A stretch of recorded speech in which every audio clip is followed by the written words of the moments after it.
There's a lot of news in hardware this week. So this one was AMD and its 5000 series APUs. This is a follow-up to the Zen 3 5000 series line. It's still 7 nanometers for these new APUs that they just announced today. It's still Zen 3, and so AMD has finally unified its naming, sort of, so that the 5000 series APUs use the same base architecture as the 5000 series desktop CPUs. So today we're going to be talking about the 5700G, the 5700GE, 5600G, GE, and the 5300 as well, and a couple of other points. These are OEM only for right now, but AMD has committed to launching these APUs, the basically lower end Zen 3 CPUs with IGPs in them, later this year for desktop DIY. Before that, this video is brought to you by Squarespace. Squarespace is what we've been using for years to manage our own Gamers Nexus store, and we've been incredibly happy with the choice. Squarespace makes e-commerce easy for those interested in starting stores, but it also has powerful tools to build all types of websites. Photo galleries for photographers, resume and portfolio sites, and small business sites are all easily done through Squarespace. Having built a lot of client websites the old way before running GN full-time, we can easily recommend Squarespace as a powerful, fast solution. Go to squarespace.com/gamersnexus to get 10% off your first purchase with Squarespace. Now, as stated, there's a lot of news this week. Normally this happens every year around this time. Yesterday, there was a news announcement from NVIDIA that we covered where NVIDIA has launched its own CPU. It's not targeting the desktop space, though. It's a server solution or data center solution. Still very interesting, very important to the space overall, even if you're not interested in data center. But we already covered that in a separate video. We're going to start with the specs for the AMD Ryzen APUs that have been announced today. That's what everyone cares about. There's no pricing for these because they're not DIY parts right now. They will have pricing eventually, but right now, all of the pricing that would be available to anyone would be the reseller pricing for OEMs. That would be people like Dell, HP, Lenovo, etc. And SIs might be in there too, system integrators. They're not OEM level. They're more customization specialists like CyberPower, iWayPower, even NZXT Build, and things of that nature. So those are the types of groups, OEMs especially, that will be getting these APUs. Now, these aren't true non-X CPUs. There have been rumors of a non-X 5900 for a little while now, and those parts will eventually come out. But until AMD slows down in the sales volume anyway, there's not a lot of reason for it to rush to launching those, hence the delay in getting anything below $300. So non-X CPUs would be a 5600, 5700, 5900, without the X at the end, but also without the G or the GE at the end. The G and the GE both specify the presence of an integrated graphics processor, what we often call an IGP on this channel. And you can find our recent IGP benchmarks of Intel versus DGPUs or dedicated or discrete GPUs like a GT 1030 in a recent video if you want to see some of that.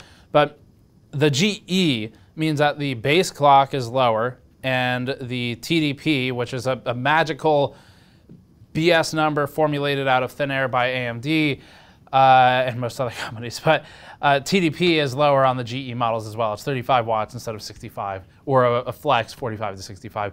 And as for the TDP number, why it's fairy dust, it's just because power does not appear anywhere in the formula for a number that's represented in watts, and thermal and electrical watts aren't like a special thing, even though AMD acted like it was many years ago. We have a whole video on it, and that basically corrected the language AMD used in its reviewer packages from that video forward. So we're all good now, but the number is still being used. The reason that TDP number exists, just to put this out there, is actually it was reverse engineered to meet Intel TDP numbers, TDP numbers that were being used for OEMs to design cooling solutions. So that's where it came from with AMD. Basically, Intel was already in the market, and AMD needed to figure out how to start working with OEMs in a way that the OEMs understood. So we can't fully fault them for it, but it's still kind of stupid. Anyway, let's get into the specs for these. So all of the CPUs are officially out today, April 13th for OEM. AMD says that desktop DIY will be made available, quote, later this year. And it also said that OEM systems will be available over the coming weeks as the companies start getting them online. Prices haven't been released, again, because it's not a boxed unit. The 5700G and 5700GE are both 8-core 16-thread parts. The 5600G and 5600GE are 6-core 12-thread parts, following traditional AMD naming, so that's actually a really good thing. They've kept it simpler than what Intel's been doing. And the 5300G and 5300GE are 4-core 8-thread parts, which are distinctly lacking in the current non-APU lineup of AMD 5000 series CPUs. So these 4-core 8-thread Ryzen CPUs have been somewhat sorely missed in this generation, and the APUs will be the first to start to fill that void until AMD decides to ship Zen 3 full desktop parts, if they ever do. The G versus GE designation carries only one real meaning, and that's, again, the APU. The rest of the specs are the same between G and GE other than base clock and TDP. The 5700 series APUs will run up to 4.6 gigahertz boost with 4 megabytes of L2 and 16 megabytes of L3 for cache. Both APUs are running 8 Vega CUs, or compute units, which are the container for everything but streaming processors, for example. It's unfortunately only Vega still, so it's not that powerful. It's not RDNA or RDNA 2. It's also only 8 CUs. Just for scope, Vega 56, which is obviously a completely ridiculous comparison, but Vega 56 had 56 CUs and was a sort of upper mid-range card. So this is a far cry from a DGPU still. That's expected in an integrated part to some extent. It's kind of like getting chased by a ghost. You don't have to be the fastest, you just have to be faster than Intel. So in this case, the fastest would be an NVIDIA or an AMD DGPU. But AMD and its APUs or CPUs only needs to worry about Intel IGPs in this particular fight or flight situation. Intel's IGPs have gotten a lot better this generation, and Intel deserves credit for that. We recently showed that in our benchmarking scenarios of the Intel IGPs of Intel's current 11 versus previous 10 series integrated graphics processors, and that was the driving difference between them because the CPUs are mostly unchanged. So Intel is an actual threat these days in IGP. As for the other SKUs, the 5600 series runs 4.4 gigahertz boost and 3.4 to 3.9 gigahertz base with 3 megabytes L2 and still 16 megabytes of L3. There's a reduction in core count, which is the most meaningful change. There's a reduction in L2, but not L3, and there's a reduction in the Vega CU count to 7 from 8. The GPU clock also falls 100 megahertz from 2000 to 1900 megahertz. Finally, the 5300 series drops to 2 megabytes of L2 and 8 megabytes of L3, and that's an expected halving. And the Vega CU count drops to 6 at 1700 megahertz. Really, the most notable difference here is that AMD has made things a lot easier for everyone.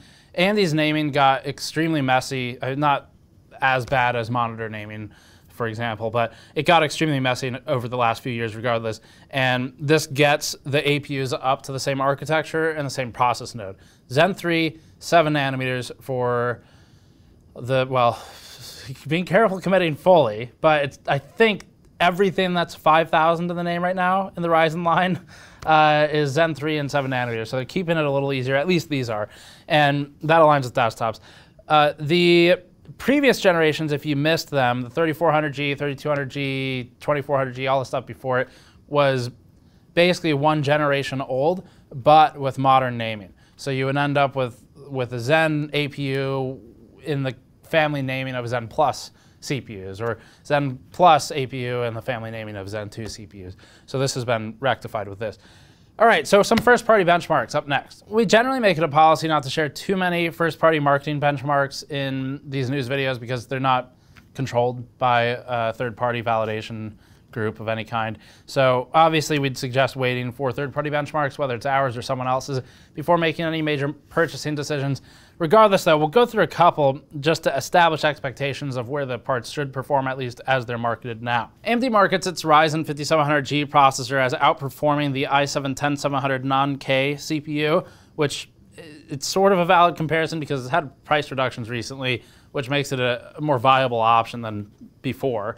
And this is in what AMD calls content creation performance. So AMD showed the Resolve benchmarks running at a 2x benefit versus Intel's 10700 non-K. It showed a 2.95x claim in 3D Mark Time Spy, which is not content creation. There's a very strange disconnect from reality and what that's being called. But either way, that's a massive gain, and if we get these CPUs, we'll look into that. And otherwise, it was showing a 15 to 30% gain in most other applications. What's more interesting to us, because these are APUs with integrated graphics, would be the gaming performance. AMD says its built-in graphics can push up to, in whatever settings they're using, 127 FPS average in CSGO. Obviously, it's not a black box, like pre-made benchmark that you like buy CSGO and then out of the box it runs at 127. Doesn't work that way. There's graphic settings that must be applied. Resolution, some of that is detailed in AMD's notes in the document that was sent to press, but otherwise until actual benchmarking outlets can test it, these numbers don't mean a whole lot. What's more important, then the raw FPS number is the percent comparison. So in that chart, AMD is showing a significant uplift in League of Legends and Fortnite and in CSGO over the 10700. Now, to be fair, this isn't comparing current gen Intel versus current gen AMD. It's comparing previous gen Intel to current gen AMD. But also, to be fair, previous gen Intel is a better purchase right now than current gen Intel, except maybe if you're using the IGP. So it's a little screwy right now. But the Intel 11700K and the rest of its family with the UHD 700, 730, 750 line of IGPs make significant advancements over the 10 series for IGPs where there are otherwise lacking or unexciting advancements or changes in the CPU side of things. So IGP matters in the 11 series. We saw anywhere in our benchmarks from the IGP video from 20% to 70% gains over the 10 series for the 11 series IGPs. It is a significant change, and so this AMD comparison is not a completely transparent lineup, but still gives us an idea of where things will relatively fall. Finally, chipset compatibility, pretty simple stuff. AMD says that the new 5000 series APUs will work on X570, B550, and A520. And then beyond that, there's an asterisk, and it'll kind of work on X470 and B450. The kind of being that the motherboard manufacturers do have to offer a BIOS update, and that's an elective BIOS update. If they decide not to offer it because they've decided that board didn't sell enough units and they don't want to support it, then, well, you're stuck with no 5000G support. But 500 series in its entirety will support the APUs natively. 400 series will sometimes support the APUs natively. No mention of 300 series. So that's it for AMD's news. Now this is, it's sort of important. APUs are interesting right now because normally, for our audience especially, you're talking about people who DIY the whole system and are very likely buying a dedicated video card. And so the IGP becomes uninteresting. It's useful to some people. QuickSync has uses in some production applications.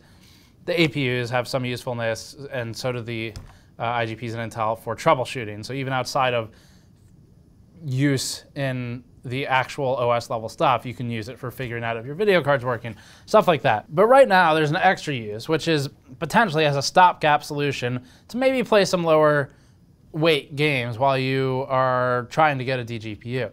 So things like Fortnite, CSGO, League, Dota, stuff like that can play on integrated graphics. You are not going to have the best settings, but it's playable, and that's a stopgap solution. That's the definition of a stopgap solution. Not something you quite want, but it'll get you there for now. So that's why APs are interesting. It's also nice because AMD is finally doing something other than just raking in the money from the 5600X, the 800X, the 9, and so forth. Those parts, for the most part, are 5600X is a good chip. It's still competitive. Although the 10 series is actually giving it more trouble than it ever has, interestingly. The 5900 and 5950X are among chart leaders for a lot of benchmarks, but they're expensive.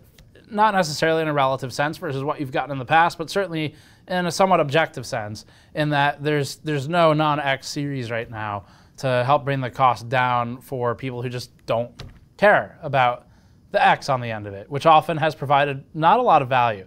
So still waiting on those, but launching some 5000 series anything is a good move and hopefully an indication that there's going to be a 5600 non-X in the future.